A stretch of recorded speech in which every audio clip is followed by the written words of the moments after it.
आपदा प्रबंधन में महत्वपूर्ण क्षेत्र। इसमें संचार की बात करेंगे। सबसे पहले हम संचार आपदा प्रबंधन में अत्यधिक उपयोगी हो सकता है।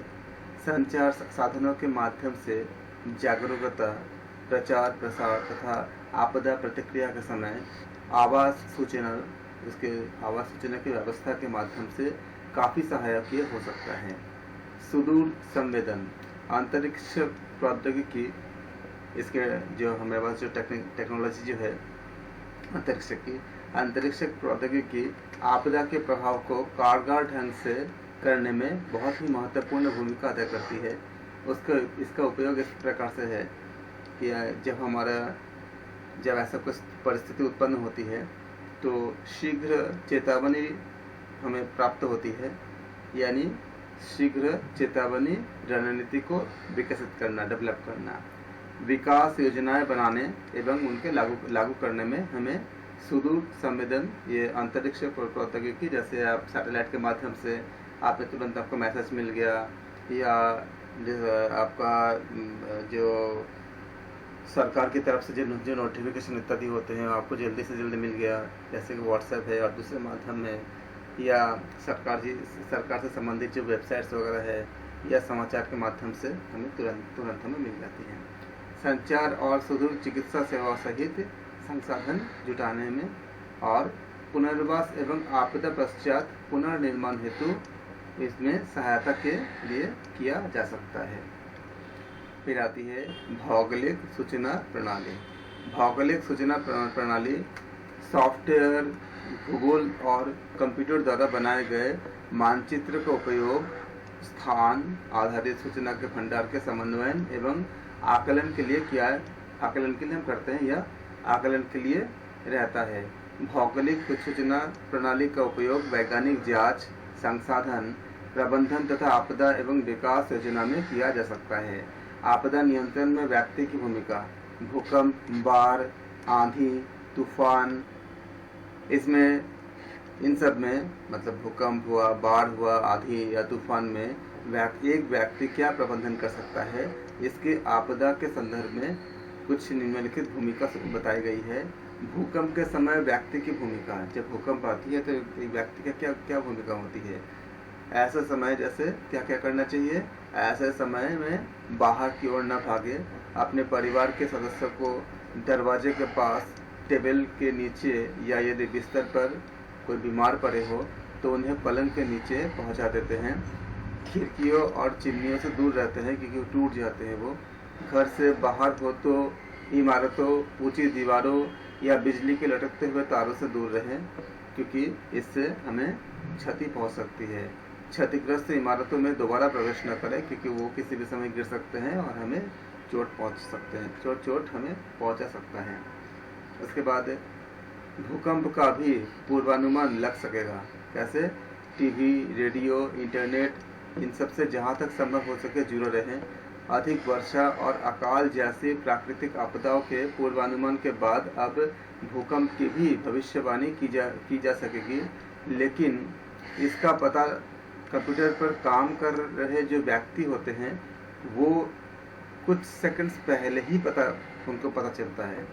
जैसे कि California institute of technology, US geological survey तथा कैलिफोर्निया के खनिज और भूभागीय विभाग के भूकंप शास्त्री लगातार भूकंप की ऑनलाइन भविष्यवाणी कर सकने की कोशिश में वो कार्य कर रहे हैं।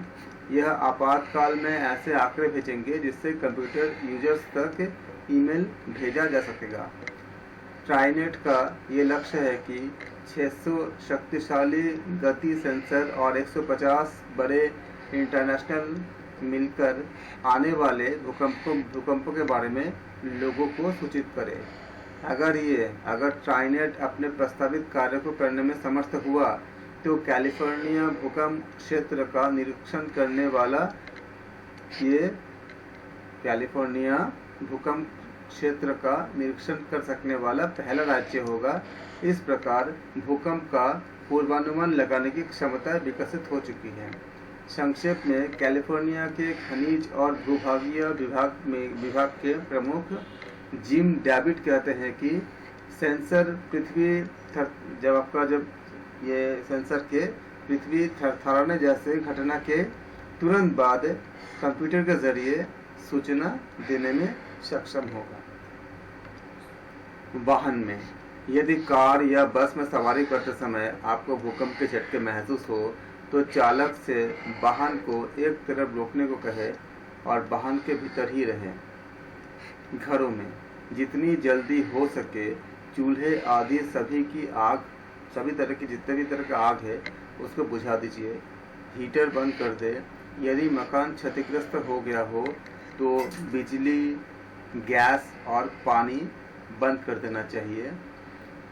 यदि घर में आग लग गई हो तो उसे तत्काल बुझाना संभव अगर नहीं होता है तो तत्काल निकलकर बाहर हमें चले जाना चाहिए। यदि गैस बंद करने के बाद भी गैस का रिसाव का पता चले तो घर से फौरन बाहर चले जाते हैं। हम फौरन क्या करते हैं, बाहर चले जाते हैं। पानी बचाएं। आपातकालीन स्थिति के लिए सभी बर्तन भरकर रखें। पालतू जानवरों को अगर हमारे घर पे है तो उसको खोल देते हैं। बाढ़ के समय व्यक्ति की भूमिका। बाढ़ की पूर्व सूचना और सलाह के लिए रेडियो को सुनते रहना चाहिए। यदि आपको बाढ़ की चेतावनी मिल गई हो या आपको बाढ़ की आशंका है तो बिजली के सभी उपकरणों के कनेक्शंस अलग कर देते हैं तथा अपने सभी मूल्यवान और घरेलू सामान, कपड़े आदि को बाढ़ के पानी की पहुंच से दूर कर देते हैं। खतरनाक प्रदूषण से बचने के लिए सभी कीटनाशकों को पानी की पहुंच से दूर ले जाते हैं। यदि आपको घर छोड़ना पड़ जाए तो बिजली और गैस बंद कर दे। वाहनों, खेती के पशुओं को वाहन जितने आपका जो व्हीकल वगैरह है, जैसे आपको मान लीजिए कार या दूसरी चीज़ें जो हैं, खेती के पशुओं और ले जा सकने वाले सामानों को निकट के ऊंचे स्थान पर ले जाए। यदि आपको घर से बाहर जाना पड़े तो घर के बाहरी दरवाजे और खिड़कियां बंद कर दीजिए। कोशिश करें कि आपको बाढ़ के पानी में पैदल या कार से न चलना पड़े। बाढ़ग्रस्त इलाके में अपनी मर्जी से कभी भी भटकते नहीं फिरना चाहिए। चक्रवात या आंधी तूफान में व्यक्ति की भूमिका। पूर्व सूचना और सलाह के लिए टीवी, रेडियो इन्हें सुने और सुरक्षा के लिए पर्याप्त समय निकल जाने दें, क्योंकि रेडियो सुनेंगे और सुरक्षा के लिए पर्याप्त समय निकल जाने दें। चक्रवातों के कुछ ही घंटों में दिशा, गति और तीव्रता बदल सकता है और मध्यम भी हो सकता है। इसलिए ताज़ा जानकारी के लिए रेडियो, टीवी से निरंतर संपर्क बनाए रखें। तैयारी। यदि आपके इलाके में तूफानी हवाओं या तेज झंझावात आने की भविष्यवाणी की गई हो तो खुले पड़े तख्तों, लोहे की नाली, चादरों, कूड़े के डिब्बों या खतरनाक सिद्ध होने वाले किसी भी अन्य सामान को स्टोर में रखें या कसकर बांध दें। बड़ी खिड़कियों को टेप लगाकर बांध दें ताकि वे खरखराए नहीं। निकटतम आश्रय स्थल पर पहुंचे या कोई जिम्मेदार सरकारी एजेंसी आदि हो तो इलाके को खाली कर दें। जब तूफान आ जाए, घर के भीतर रहे तथा अपने घर के सबसे मजबूत हिस्से में शरण ले। टीवी, रेडियो या अन्य साधनों से दी जाने वाली सूचनाओं का पालन करें। यदि छत उड़ने शुरू हो तो घर की ओट वाली खिड़कियों को खोल दे। यदि खुले में हो तो बचने के लिए ओट ले। तूफान के शांत होने पर बाहर या समुद्र के किनारे न जाए। आमतौर पर चक्रवातों के साथ साथ समुद्र या झीलों में बड़े बड़े तूफानी लहरें उठती हैं तथा यदि आप तटवर्ती इलाके में रहते हो तो बाढ़ के लिए निर्धारित सावधानियों को बरतने चाहिए। ये आपका पूरा बेसिक सारी जानकारी हो गई। इसके बाद पर्यावरण संरक्षण अधिनियम, इससे प्रश्न बहुत पूछने की संभावनाएं होती है, इनको आप याद रखेंगे। 1986 के अकॉर्डिंग दिसंबर 1984 में ठंडी सर्दियों की वह मध्य रात्रि जिसमें भोपाल शहर गहरी नींद में सो रहा था, और यूनियन कार्बाइड इंडिया लिमिटेड की कीटनाशक संयंत्र अपने नियमित कार्य को पूरा कर रहे थे, उस समय शहर को अपनी चपेट में लेने वाले दुर्घटना के बारे में किसी को कोई भी जानकारी नहीं थी। अचानक आसपास के इलाकों में रहने वाले परिवारों और जो श्रमिकों, उनको आपातकालीन अलार्म घंटी की आवाज़ सुनाई दी और एक घृणास्पद मतलब आपका बदबूदार गंध जो है उसका एहसास हुआ, जो हवा में फैल चुकी थी, जिससे स्थानीय आबादी को सांस लेने में मुश्किलें उत्पन्न हो रही थी। सुबह तक यूसीआईएल संयंत्र के अंदर हुआ यह गैस का रिसाव वातावरण में पूरी तरह से फैल चुका था और जिससे हजारों लोगों की मृत्यु भी हो चुकी थी। वायुमंडल में फैले इस मिथाइल आइसोसाइनेट MCI ये गैस ने लाखों की आंखों श्वसन आपका सांस लेने की जो है श्वसन पथ में जलन और ब्लीफार्मस और खांसी आदि इत्यादि गंभीर तरीके से फैला दिया था। अब तक कई परिवार उस भयानक आपदा से पीड़ित और भयभीत हो चुके थे। UCIL में होने वाले गैस के उस रिसाव से 5 लाख से अधिक लोग प्रभावित हुए, जबकि UCIL के मालिक खराब वातावरण और नागरिक कानूनों के कारण घटनास्थल से फरार हो गए थे। भीषण आपदा जिसने पर्यावरण संरक्षण अधिनियम के अंतर्गत ऐसे चीजें भीषण आपदा जिसने पर्यावरण संरक्षण अधिनियम के निर्माण को जन्म दिया। भोपाल गैस त्रासदी दुनिया में सबसे खराब औद्योगिक आपदा मानी जाती है। यह भारत और भारत देश के संसद के लिए एक भीषण आपदा का समय था। इसलिए कानून निर्माता मजबूत मानदंडों, नियमों, नीतियों और कानून को तैयार करने के लिए एकत्रित हुए, ताकि यह सुनिश्चित किया जा सके कि ऐसी भयानक घटनाएं भारत में फिर से न हो। 1986 का पर्यावरण संरक्षण अधिनियम, इसको EPA कहते हैं, EPA भारत सरकार द्वारा भारतीय संविधान के अनुच्छेद 253 के तहत अधिनियमित किया गया था। यह अधिनियम भोपाल गैस त्रासदी के बाद भारत की प्रतिबद्धता के परिणाम स्वरूप जून 1972 में मानव पर्यावरण को लेकर संयुक्त राष्ट्र की बैठक जो स्टॉकहोम में संपन्न हुई थी, उनका अनुसरण करते हुए आया था। इस सम्मेलन में 122 राष्ट्रों ने भाग लिया था, जो स्टॉकहोम में की गई घोषणा पर सहमति जता चुके थे। इस सम्मेलन में विकास, पर्यावरणीय और पर्यावरण के मामले में मानव संपर्क की आवश्यकता पर आधारित 26 सिद्धांत शामिल थे। 1986 के इस पर्यावरण संरक्षण अधिनियम के उद्देश्य मानव पर्यावरण में सुधार और संरक्षण करना है। इस सिद्धांत की सबसे महत्वपूर्ण बात यह है कि यह घटित होने वाले खतरों और पारिस्थितिकी को नुकसान पहुंचाने वाले कारणों को रोकने का कार्य करता है। पर्यावरण संरक्षण अधिनियम 1986 के प्रावधान। 19 नवंबर 1986 को पर्यावरण संरक्षण अधिनियम 1986 लागू हुआ और इसे पूरे देश में लागू किया गया। इस अधिनियम में विभिन्न सरकारी कर्मचारियों और एजेंसियों की भूमिकाओं और जिम्मेदारियों से संबंधित 4 अध्याय और 26 खंड शामिल है। याद रखिए कितना,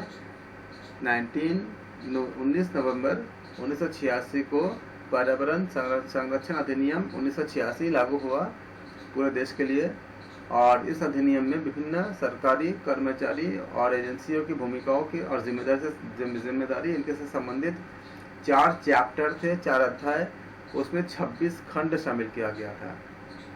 ये सारे आपको एग्जाम में पूछे जाने के लिए कंटेंट हैं। अध्याय 1 अधिनियम क्षेत्राधिकार और उसके विस्तार के शीर्षक से संबंधित है, जबकि अधिनियम लागू किया गया जब ये अधिनियम लागू किया गया था तो सबसे महत्वपूर्ण बात ये थी कि शर्तों की परिभाषा अधिनियम में शामिल थी। अध्याय 2 में अधिनियम से संबंधित उस शक्ति पर जोर देता था जो केंद्र सरकार के पास है, जबकि अध्याय 3 में उन कार्यवाहियों के बारे में बात करता है जो केंद्र सरकार पर्यावरण की रक्षा करने के लिए ले सकती है। अंतिम अध्याय 1986 के पर्यावरण संरक्षण अधिनियम के उद्देश्य को सुनिश्चित करने के लिए अधिकारियों की नियुक्ति के लिए केंद्र सरकार की शक्ति को रेखांकित किया गया। 1986 का पर्यावरण संरक्षण अधिनियम केंद्र सरकार को प्रक्रिया हेतु कार्य करने या दिशा निर्देशों का बनाने, अधिनियम के नियमों और दिशा निर्देशों का उल्लंघन करने वाली किसी भी संस्था को बंद करने में, किसी उद्योग विशेष पर विनियमन और निषेध लगाने में, और साथ ही कई ऐसी चीजें जो पर्यावरण संरक्षण अधिनियम का पालन करती हो सुनिश्चित करने में सक्षम बनाता है। इस अधिनियम के तहत केंद्र सरकार पर्यावरण प्रदूषण को प्रशासित करने के लिए और नियम और अधिनियम भी बना सकती है। इसके अकॉर्डिंग 1986 के पर्यावरण संरक्षण अधिनियम में इसके किसी भी नियम का उल्लंघन करने की स्थिति में दंड को भी शामिल किया गया है। यदि इस प्रकार का कोई भी उल्लंघन हो तो विभाग और कार्यालय प्रभारी का मुखिया उस अपराधी के लिए उत्तरदायी होगा। पर्यावरण संरक्षण अधिनियम ने अलवर में अरावली क्षेत्र, राजस्थान तटीय संवेदनशील क्षेत्र और उत्तराखंड में डून घाटी जैसे कुछ क्षेत्र को पारिस्थितिकीय संवेदनशीलता के कारण प्रतिबंधित गलियारे के रूप में परिभाषित किए हैं। पर्यावरण संरक्षण अधिनियम को लागू करने के लिए जो उठाया गया कदम है, ये हम कह सकते हैं कि पर्यावरण संरक्षण अधिनियम को लागू करने के लिए उठाया गया एक कदम क्या है? वर्ष 2015 में नवनिर्वाचित केंद्र सरकार बिल में नए संशोधन करना चाहती थी, लेकिन ये संशोधन पर्यावरण संरक्षण अधिनियम को मजबूत करने के बजाय इसे कमजोर कर रहे थे।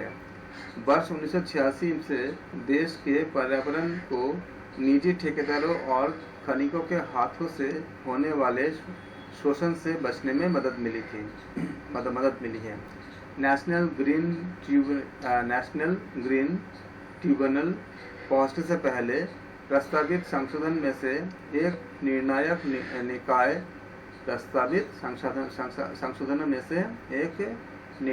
निकाय संविधान में शामिल था, जो शिकायतों को सुना जा सकता था।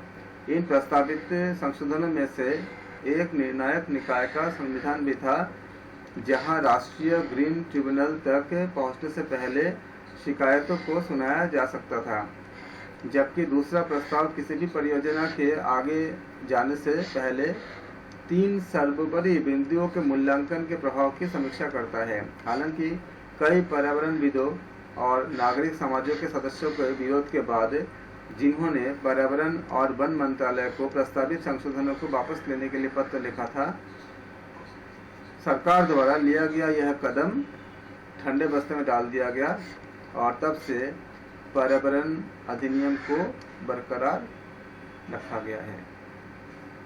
क्योंकि कई पर्यावरणविदों और नागरिक समाज के सदस्यों का विरोध के बाद, जिन्होंने पर्यावरण और वन मंत्रालय को प्रस्तावित संशोधनों को वापस लेने के लिए पत्र लिखा था, उसके बाद ये कदम उठाया गया है। जलवायु परिवर्तन पर राष्ट्रीय कार्य योजना, जलवायु परिवर्तन और राष्ट्रीय मिशन, राष्ट्रीय सौर मिशन, संवर्धित ऊर्जा दक्षता के लिए राष्ट्रीय मिशन, सुस्थिर निवास पर राष्ट्रीय मिशन, राष्ट्रीय जल मिशन, सुस्थिर हिमालयी पारिस्थितिक तंत्र हेतु राष्ट्रीय मिशन, हरित भारत हेतु राष्ट्रीय मिशन, सुस्थिर कृषि पर राष्ट्रीय मिशन, जलवायु परिवर्तन हेतु रणनीतिक ज्ञान पर राष्ट्रीय मिशन का क्रियान्वयन, जलवायु परिवर्तन पर राष्ट्रीय मिशन, जलवायु परिवर्तन पर राष्ट्रीय मिशन, राष्ट्रीय कार्य योजना NAPCC को वैज्ञानिक इनको NAPCC को औपचारिक रूप से 30 जून 2008 को लागू किया गया था। और ये आपका एक एग्जाम का प्रश्न बन जाता है, ये डेट के साथ पूछे जा सकते हैं कि NAPCC को औपचारिक रूप से कब लागू किया गया था। तो NAPCC को औपचारिक रूप से 30 जून 2008 को लागू किया गया था।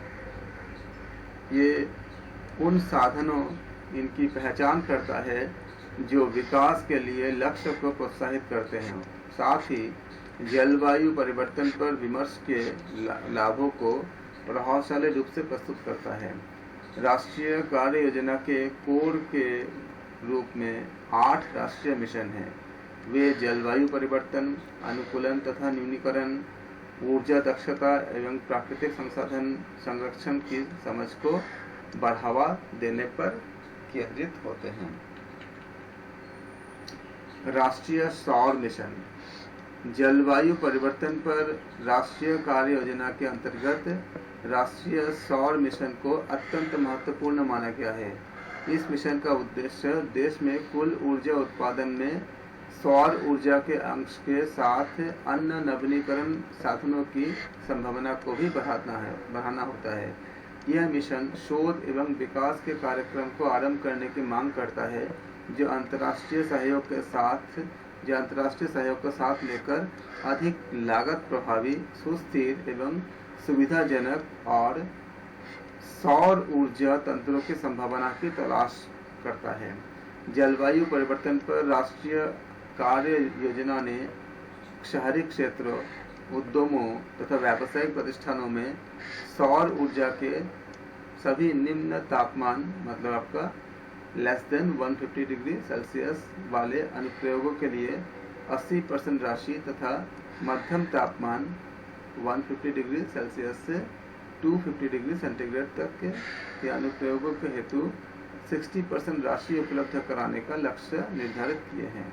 इसे हासिल करने के लिए समय सीमा वर्ष 2017 तक 11वीं 11th और 12वीं 12th पंचवर्षीय योजनाओं की अवधि तय की गई है। इसके अतिरिक्त ग्रामीण अनुप्रयोगों को सरकारी निजी भागीदारी के तहत लागू किया जाना है। जलवायु परिवर्तन पर राष्ट्रीय कार्य योजना इन्होंने वर्ष 2017 तक एकीकृत साधनों से 1000 मेगावाट प्रति वर्ष फोटोवोल्टेइक उत्पादन का लक्ष्य रखा है। साथ ही 1000 मेगावाट की संकेंद्रित सौर ऊर्जा को उत्पादन क्षमता प्राप्त करने का भी लक्ष्य है। संवर्धित ऊर्जा दक्षता के लिए राष्ट्रीय मिशन। भारत सरकार ने ऊर्जा दक्षता को बढ़ावा देने हेतु पहले से ही कई उपायों को अपनाया है। इनके अतिरिक्त जलवायु परिवर्तन पर राष्ट्रीय कार्य योजना के उद्देश्य इस प्रकार शामिल है कि बड़े पैमाने पर ऊर्जा का उपभोग करने वाले उद्योगों में ऊर्जा कटौती की मितव्ययिता को वैधानिक बनाना एवं बाजार आधारित संरचना के साथ अधिक ऊर्जा की बचत को प्रमाणित करने हेतु एक ढांचा तैयार करना, ताकि इस बचत से व्यावसायिक लाभ लिया जा सके। कुछ क्षेत्र में ऊर्जा दक्ष उपकरणों उत्पादों को वहन योग्य बनाने हेतु नवीन उपायों को अपनाना, वित्तीय आवश्यकताओं की पूर्ति हेतु एक तंत्र का निर्माण तथा भविष्य में होने वाले ऊर्जा बचतों के दोहन हेतु कार्यक्रमों का निर्माण, इसके लिए सरकारी निजी भागीदारी की व्यवस्था करना होता है। ऊर्जा दक्षता बढ़ाने हेतु ऊर्जा दक्ष प्रमाणित उपकरणों पर विविधीकृत करारोपण सहित कर में छूट जैसे वित्तीय उपायों को विकसित करना होता है। सुस्थिर निवास पर राष्ट्रीय मिशन। इस मिशन का लक्ष्य निवास को अधिक सुस्थिर बनाना है। इसके लिए 3 सूत्रीय अधिगम पर जोर दिया गया है। क्या क्या है 3 सूत्री में? आवासीय एवं व्यावसायिक क्षेत्र के भवनों में ऊर्जा दक्षता का बढ़ाना, शहरी ठोस अपशिष्ट पदार्थों का प्रबंधन, शहरी सार्वजनिक परिवहन को बढ़ावा देना। फिर है राष्ट्रीय जल मिशन।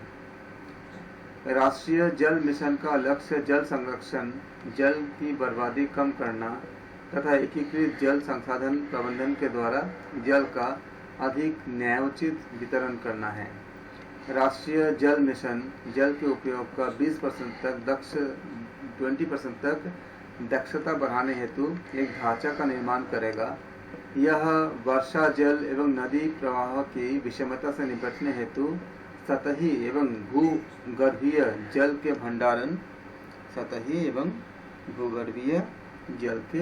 भंडारण, वर्षा जल का संचयन और स्प्रिंकलर अथवा ड्रिप सिंचाई जैसी अधिक दक्ष सिंचाई व्यवस्था की सिफारिश करता है। सुस्थिर हिमालयी पारिस्थितिक तंत्र हेतु राष्ट्रीय मिशन। इस कार्यक्रम में शामिल है स्थानीय समुदाय, विशेषकर पंचायतों का पारिस्थितिक संसाधनों के प्रबंधन हेतु सशक्तिकरण करना। यह राष्ट्रीय पर्यावरण नीति 2006 में वर्णित निम्नलिखित उपायों की पुष्टि करता है। पर्वतीय पारिस्थितिक तंत्र को सुस्थिर विकास हेतु भूमि उपयोग की उचित योजना एवं जल छांजन प्रबंधन नीति को अपनाना, संवेदनशील पारिस्थितिकी तंत्र को नुकसान से बचाने एवं भूदृश्यों के संरक्षण हेतु आधारभूत संरचना के निर्माण की सर्वोत्तम नीति को अपनाना, जैव कृषि को बढ़ावा देकर फसलों की पारंपरिक किस्मों की खेती एवं बागवानी को प्रोत्साहित करना ताकि किसान मूल्य प्रीमियम का लाभ प्राप्त कर सके।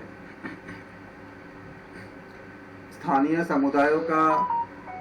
समुदाय को आजीविका के बेहतर साधन उपलब्ध हो सके, इस हेतु सुस्थिर पर्यटन को बढ़ावा देने हेतु उचित नीतियों का निर्माण एवं बहुल भागीदारी को सुनिश्चित करना होता है।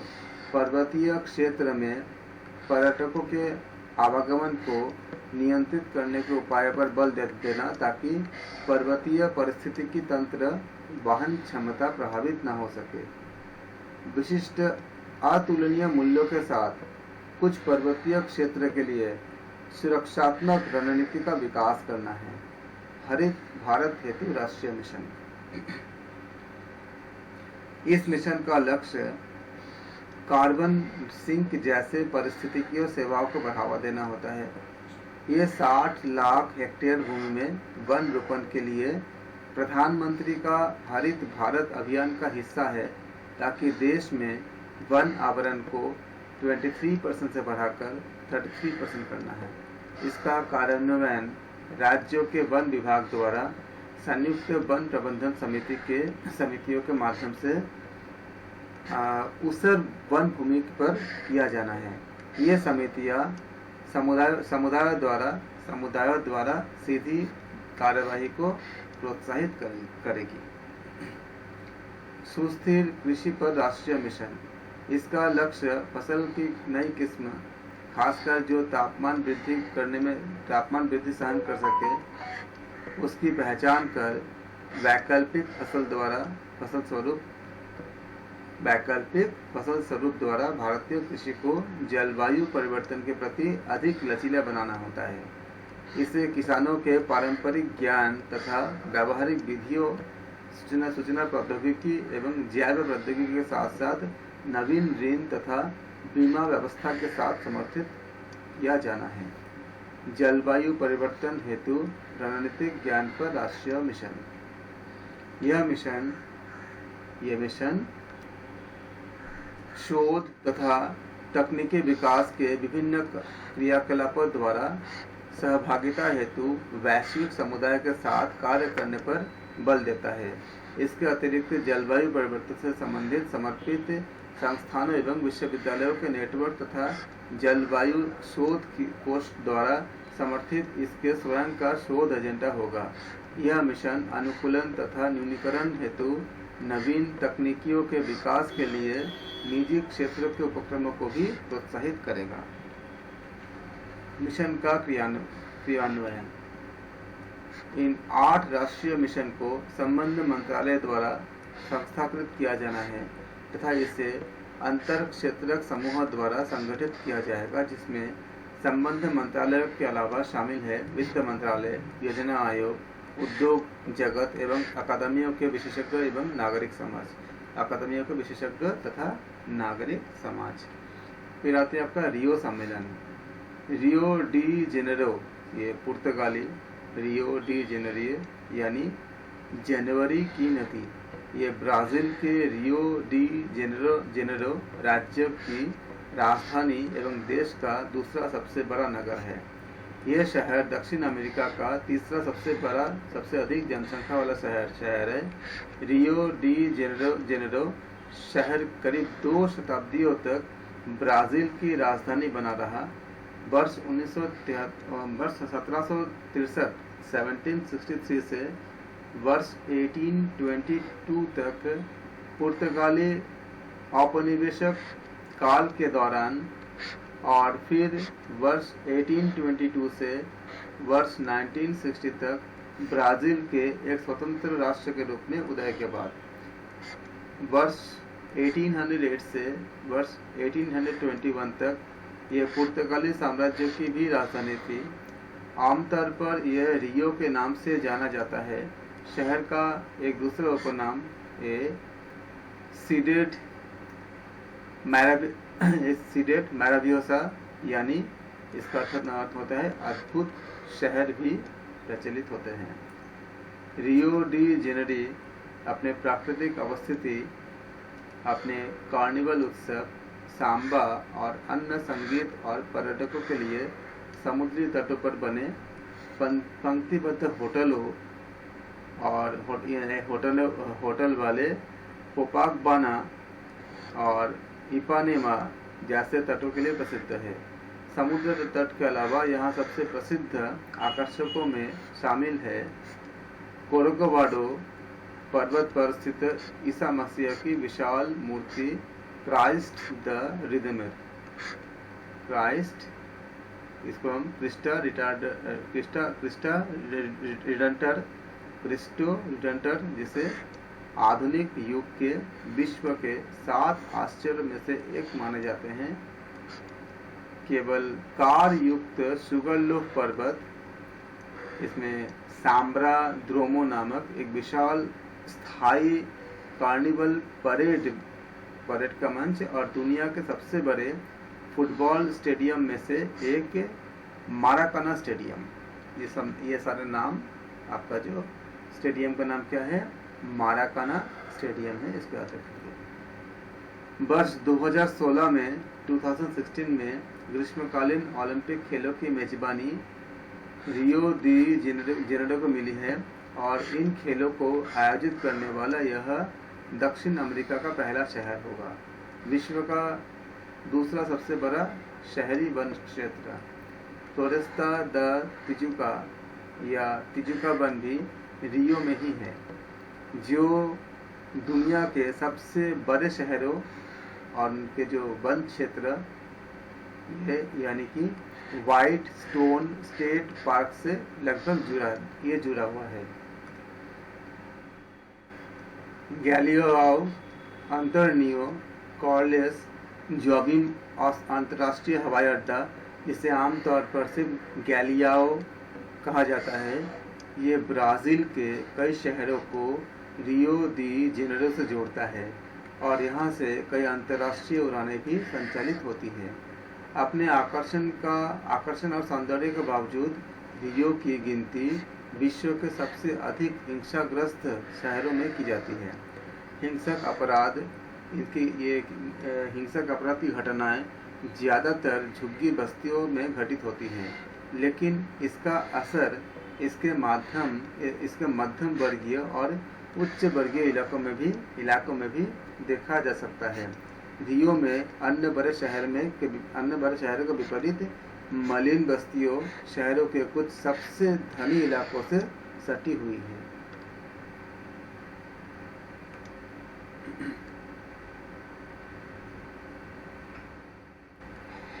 क्योंकि विश्व में यह सर्वाधिक विविधता वाले देशों में से एक है।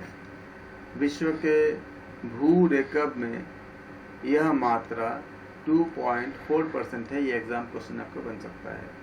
इसके बावजूद भी यहाँ सभी ज्ञात प्रजातियों का 7 से 8% हिस्सा मौजूद है। सभी ज्ञात प्रजातियों का 7 to 8% हिस्सा मौजूद है जिसमें पौधों की 45,000 प्रजातियां तथा जीवों की 91,000 प्रजातियां मौजूद हैं। हालांकि इस सम्मेलन में 60 देशों के 900 प्रतिनिधियों ने जिन संसाधनों के संरक्षण पर विचार विमर्श किया, इन्होंने जिन इन सब पे जो इन्होंने डिस्कशन किए थे उसके आधार पे है 6 नवंबर से 9 नवंबर 2016 तक चलने वाला यह सम्मेलन Indian society of plant genetic resources एवं बायोडाइवर्सिटी इंटरनेशनल द्वारा ये आयोजित किया गया है। तो किसने किया था, नाम याद रखेंगे, बायोडाइवर्सिटी इंटरनेशनल, इनके द्वारा ये आयोजित किया गया है। यह CGIAR का शोध केंद्र है तथा जिनका मुख्यालय इटली के रोम में है। क्योटो प्रोटोकॉल बहुत ज़्यादा महत्वपूर्ण है एग्जाम्स के लिए। उद्देश्य, क्योटो ग्रीन हाउस गैसों के वैश्विक उत्सर्जन में कटौती का निश्चय है। उद्देश्य क्या है, स्थिरीकरण और ग्रीन हाउस गैस की सांद्रता के पुनर्निर्माण से जलवायु प्रणाली पर मानव जीवन के हानिकारक प्रभाव को रोकना है। क्योटो जलवायु परिवर्तन सम्मेलन का उद्देश्य था कानूनी तौर पर एक बाध्यकारी अंतर्राष्ट्रीय समझौता स्थापित करना जिससे सभी भाग लेने वाले राष्ट्रीय ग्लोबल वार्मिंग के मुद्दे से निपटने और ग्रीन हाउस गैस उत्सर्जन को कम करने के लिए खुद प्रतिबद्ध हुए। ये खुद ही इन्हें वर्क किए। इस लक्ष्य के शिखर सम्मेलन में वर्ष 2012 से 2012 में 1990 के स्तर से 5.2% की एवरेज से कम करने पर सहमति बनी। Inter government panel of climate change, इसको हम IPCC इनके नाम से जानते हैं, कि भविष्यवाणी के अनुसार वर्ष 1990 और 2100 के बीच औसत तापमान 1.5 डिग्री सेल्सियस या 2.5 फ़ारेनहाइट से 5.8 डिग्री सेल्सियस या C मतलब सेल्सियस, F मतलब फ़ारेनहाइट, जहाँ पे C लिखा है इसका मतलब होता है डिग्री सेल्सियस, और जहाँ F लिखी है, जैसे यहाँ F लिखी है, इसका मतलब क्या, फ़ारेनहाइट। ये हीट यानी कि ताप को मापने का अलग अलग क्या है, इसका स्केल है। जैसे हम बोलते हैं ना कि लंबाई को नापने के लिए हम बोलते हैं कि 1 मीटर या 100 सेंटीमीटर, तो मीटर और सेंटीमीटर क्या है, दोनों ही आपका लेंथ को मेजर करने की अलग अलग आपका मात्रक है। इसी तरह से एक होती है आपका सेल्सियस, एक होती है फ़ारेनहाइट। दोनों ही, जैसे हम लोग बुखार मापते हैं, फीवर जो हम मेजर करते थे क्या होती है, बोलते हैं ना 98 फ़ारेनहाइट होती है, जो हम थर्मामीटर में जो देखते हैं।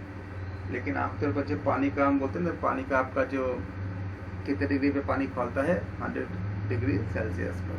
तो ये सारे क्या है आपका अलग अलग तापमान को मेजर करने के अलग अलग आपका मात्रक होते हैं। तो 2.5 डिग्री सेल्सियस, यानी अगर इसको जानना है आपको तो फॉर्मूला होती है F-32/9 = C/5। C मतलब सेल्सियस, F मतलब फ़ारेनहाइट।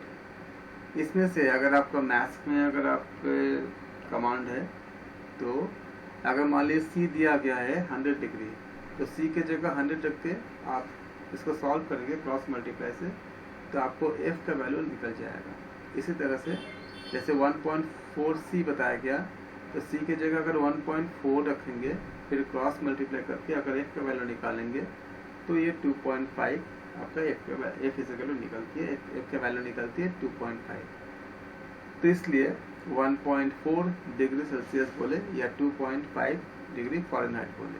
इससे 5.8 डिग्री सेल्सियस या फिर इसको चेंज करेंगे तो 10.4 डिग्री फ़ारेनहाइट में ग्लोबल वृद्धि की संभावना है।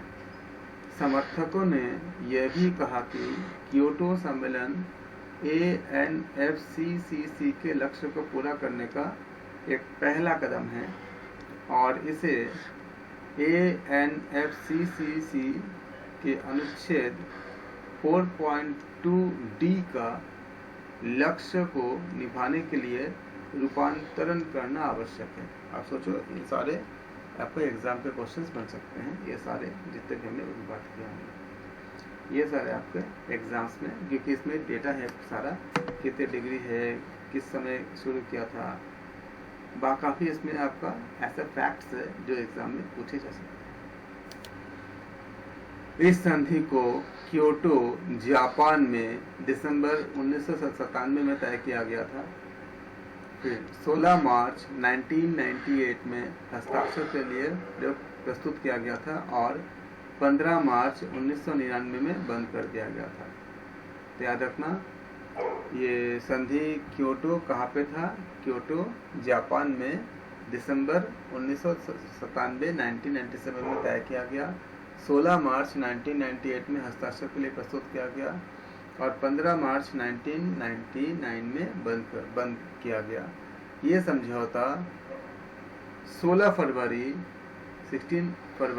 2005 में लागू हुआ, जब रूस ने 18 दिसंबर 2004 में इसकी पुष्टि की।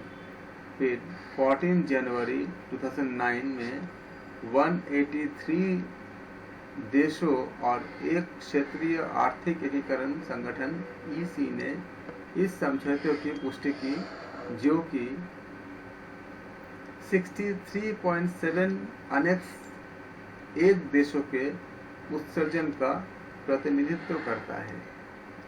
इस प्रोटोकॉल के अनुच्छेद 25 के अनुसार ये समझौता तब लागू होता है जब कम से कम 55% कनेक्टिविटी के पार्टी अनेक्स 1 के अंतर्गत संयुक्त पार्टी, जो सम्मिलित रूप से वर्ष 1990 में न्यूनतम 55% कार्बन डाइऑक्साइड उत्सर्जन के लिए जिम्मेदार हो, वह अपना अनुसमर्थन, स्वीकृति, अनुमोदन या परिग्रहण या इससे शामिल होने के 90 दिन पूरे हो। दोनों स्थितियों में से है 55 दलों की उपधारा 23 मई 2002 को रची गई, जब आइसलैंड ने इसकी पुष्टि की। 18 नवंबर 2004 को रूस द्वारा अनुसमर्थन डे के बाद 55% अनुधारा की संतुष्टि हुई और 16 फरवरी 2005 में यह संधि पर अमल की गई। ऑस्ट्रेलियाई प्रधानमंत्री केविन रॉड ने 3 दिसंबर 2007 में क्योटो प्रोटोकॉल का अनुमोदन किया। ये 90 दिनों के पश्चात लागू किया गया, मार्च 2008 के शेष में, जैसे कि संयुक्त राष्ट्र द्वारा निर्धारित दिशा निर्देशों में कहा गया है। यहाँ हमने क्योटो प्रोटोकॉल के बारे में, इनके डेट्स वगैरह के बारे में, और किन किन देशों ने किस समय क्या क्या कार्य किए, इसके बारे में हमने अच्छे से डिस्कस किया। इनको आप अच्छे से याद रखना, क्योंकि इसमें से क्वेश्चंस बनेंगे, आपको याद करने की बहुत ज़रूरत है, बहुत से फैक्ट्स इसमें हैं। इसके बाद की क्लास में हम करेंगे क्योटो प्रोटोकॉल के 5 मुख्य अवधारणाएं। अब तक की गई सारी चीज़ों को आप अच्छे से करेंगे और इसको याद करने के बाद जब हम MCQs और टेस्ट सीरीज करेंगे तो आपको बहुत आसानी होगी, क्योंकि ये सारे फैक्ट्स आपके एग्जाम्स में पूछे गए हैं और इसी से हमारा प्रीवियस ईयर क्वेश्चंस जब करेंगे या हम जब MCQs प्रैक्टिस करेंगे तो इससे बहुत क्वेश्चंस मिलेंगे। आप सबका धन्यवाद। Thank you so much.